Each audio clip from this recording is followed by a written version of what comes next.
DART is an ambitious research programme funded by Innovate UK and CRUK to collect the data already being collected by the targeted lung health checks to develop artificial intelligence algorithms to improve cancer diagnosis.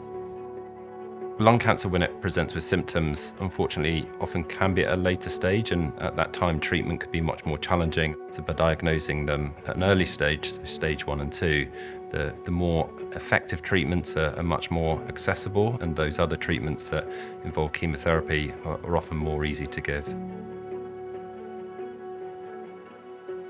The largest data set that exists is 28,000 CTs, and actually with quite old scanners. The DART dataset is already double that, and our ambition is for us to have 250,000 or more CT scans, so 10 times bigger than the current world's largest lung cancer screening dataset.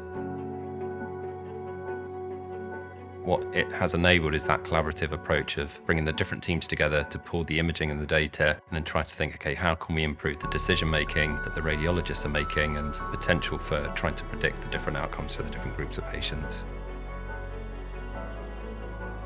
All that's required is to email the spreadsheets that are already being sent to NHS England to DART, to set up the virtual network to transfer the CTs, and then to communicate with ourselves and the pathology departments to send us a slide.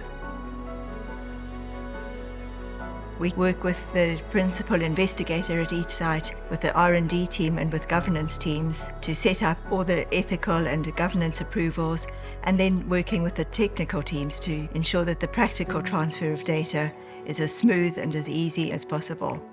We've budgeted to cover time and a half for anyone who's involved in the project.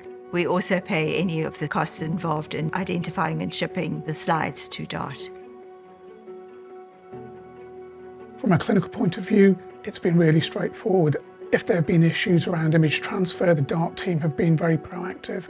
It gives that opportunity to show, look, when we're working, we can get involved in the research without it being an additional burden to the clinical teams. You're scanning large numbers of people, you're building up a large data set. Why not put that to good use going forward? It's important for two reasons to de-identify the information. One is so that the patients can be reassured that their privacy is being maintained whilst they're helping the research programme. And the other is to make sure that the people who are accessing the data don't inadvertently find out about the patient information. It's the protection for the patient and the protection for the researchers as well. In 5 to 10 years' time, what will lung cancer screening look like? We believe that AI is going to be a really important part of that. So it's sort of almost our responsibility as the current cohort to say how we're going to design lung cancer screening for the next generation. Lung cancer is a universal disease, and the work we're doing here will help early diagnosis and characterisation and care around the world. It's the most extraordinary opportunity.